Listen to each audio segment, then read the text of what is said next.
defesa da fé cristã, combatendo as antigas heresias que se apresentam em nova aparência.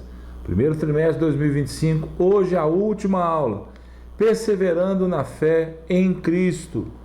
Chegamos ao final desse trimestre, cheios da graça, cheios da plenitude do Senhor, para ter aprendido tudo que Ele quer nos ensinar através da palavra dEle.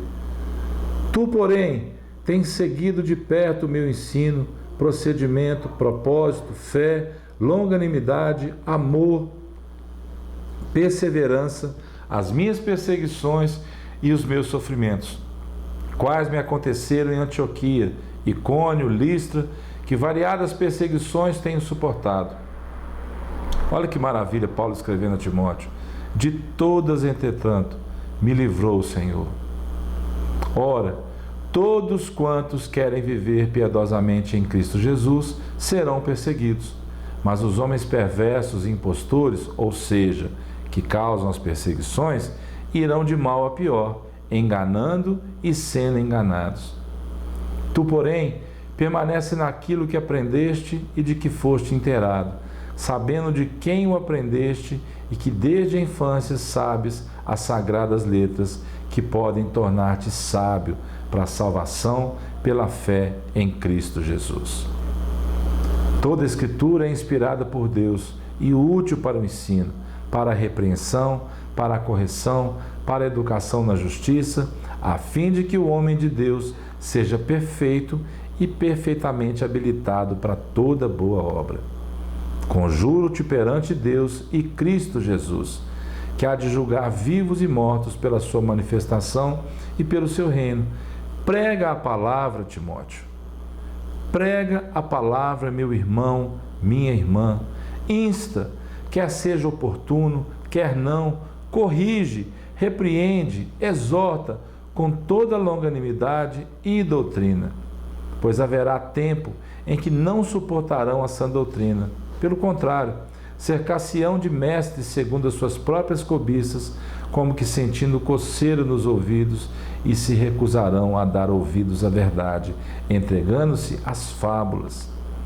Tu, porém, sê sóbrio em todas as coisas, suporta as aflições, faze o trabalho de um evangelista, cumpre cabalmente o teu ministério. Pai, muito obrigado por essa palavra, Senhor, que fez parte da minha conversão, que faz parte da minha vida, porque o Senhor Deus é bom o tempo todo.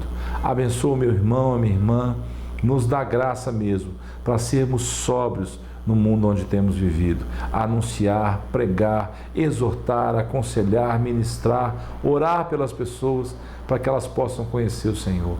Muito obrigado por esse trimestre que passou, Pai, em nome de Jesus. Temos assim tanto mais confirmado a palavra profética, e fazeis bem em atendê-la, como uma candeia que brilha em lugar tenebroso, até que o dia clareie e a estrela da alva nasça em vosso coração. Pedro está dizendo, sabendo primeiramente isto, que nenhuma profecia da Escritura provém de particular elucidação, porque nunca jamais qualquer profecia foi dada por vontade humana. Entretanto, homens, entre parênteses, santos, falaram da parte de Deus, movidos pelo Espírito Santo. Vamos lá para a introdução.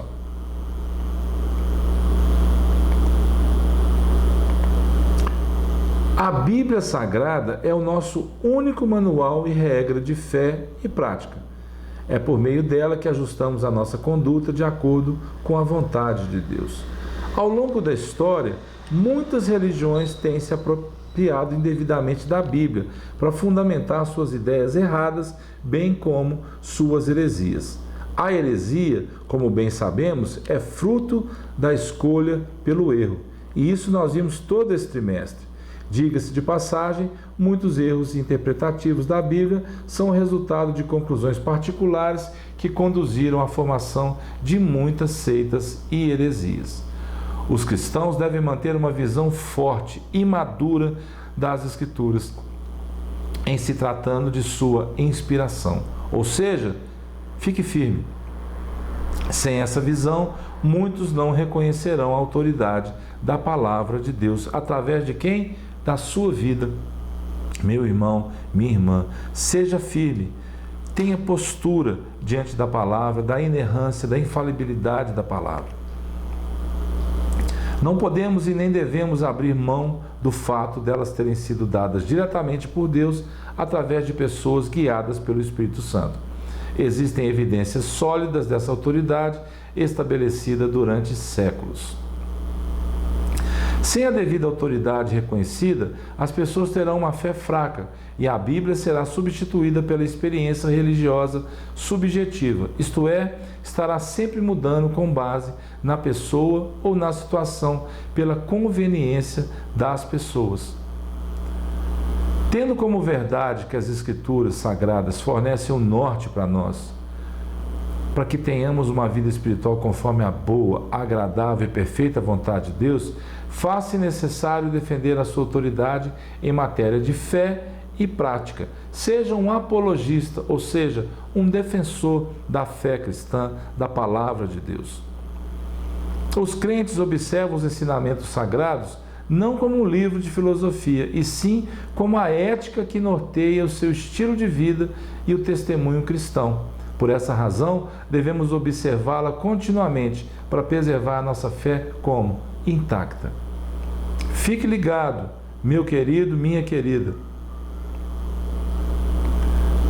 O que faz, do ponto de vista histórico, uma igreja não se tornar herege é a perseverança em ter a Bíblia como suficiente fonte em seus ensinos. Então, cuidado com aquilo que você lê, com aquilo que você ensina na sua congregação.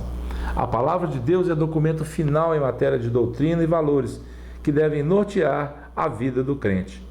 Temos à nossa disposição um guia seguro e eficaz, então. Ele revela a vontade do Pai para cada um de seus filhos. Quem tem a Bíblia como bússola de sua vida não cairá em caminhos heterodoxos, ou seja, contrários aos padrões das mais diversas heresias que atuam em nossos dias. As religiões e os movimentos dissidentes delas possuem diversos escritos sagrados.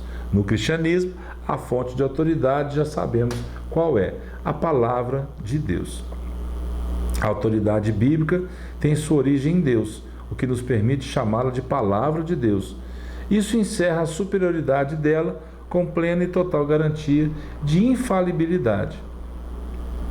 As epístolas de Timóteo e Tito destacam-se por seu caráter apologético e suas refutações às heresias. Paulo, decidido e incansavelmente, combatia os grupos heréticos de sua época através de um testemunho eficaz de sua transformação de vida própria dele, pessoal.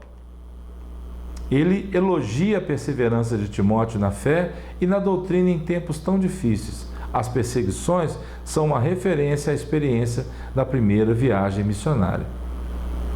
É verdade que Timóteo se integrou à comitiva de Paulo em Listra, na segunda viagem missionária. Timóteo deve ter sido testemunha ocular de algumas perseguições sofridas pelo apóstolo. Sofrer pela causa do Evangelho é motivo para glorificar a Deus, porque sobre nós repousa, como a palavra diz, o Espírito da glória de Deus. É isso que Deus espera de cada um de nós nos dias atuais.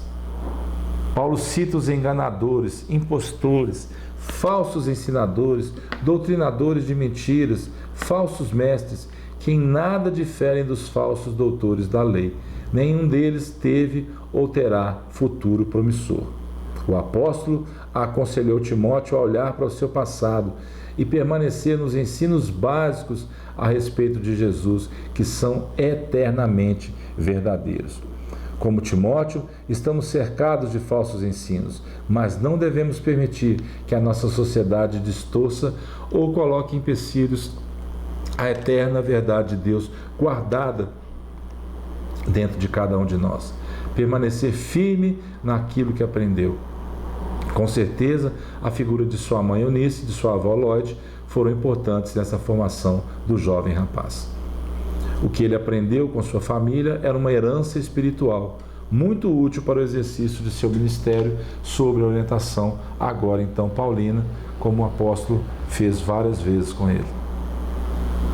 Todos os 66 livros da Bíblia têm o mesmo grau de inspiração e a mesma autoridade. Logo, devemos dar a mesma atenção e credibilidade tanto aos profetas do Antigo Testamento como aos apóstolos do Novo Testamento. Além de ser valiosa para os 4 propósitos pastorais, ou seja, proveitosa para ensinar, para redarguir, para corrigir e instruir em justiça, ela é capaz de equipar qualquer pessoa para toda boa obra, não somente pastores e obreiros. O que é redarguir? Revidar em modo argumentativo. É esta maravilhosa obra que nos conduz ao verdadeiro conhecimento e à luz de Cristo. Vamos lá então para a conclusão dessa aula.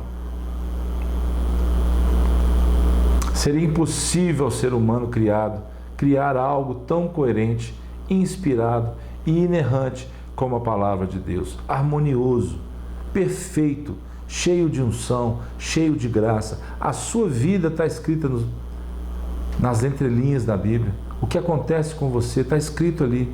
Como poderia um homem criar isso? Trata-se de uma orientação segura para a vida humana, a nação de Israel, a igreja, bem como para o mundo, incluindo um aspecto político, social e religioso das nações. Então, chegamos ao final de mais um trimestre. Que você possa ter aprendido com todas essa lição de heresias, com tudo que foi falado, que Jesus Cristo é o mesmo ontem, hoje e sempre. E para você continuar animado, com esperança, eu quero pedir que você ore junto comigo para que Deus possa nos mostrar como continuar e o que fazer. Talvez, se Deus nos permitir, esse último trimestre será feito nesse mesmo modelo, nesse formato. A partir depois de junho, se Jesus não voltar, teremos um novo formato da escola dominical, para que você possa também se ambientar de uma forma diferente. Então, me ajude em oração com isso. O próximo trimestre agora, nós vamos ver, e o Verbo se fez carne. Jesus, sob o olhar do apóstolo do amor, o apóstolo João, o segundo trimestre. Algumas lições que vamos ver. E o Verbo se tornou carne, o novo nascimento, a verdadeira adoração, Jesus, o pão da vida, a verdade que liberta, o bom pastor e suas ovelhas. Eu sou, Jesus disse, a ressurreição e a vida. Uma lição de humildade, o caminho, a verdade, a vida. A promessa do Espírito, do outro Consolador, a intercessão de Jesus pelos discípulos, do julgamento à ressurreição, a renovação da esperança.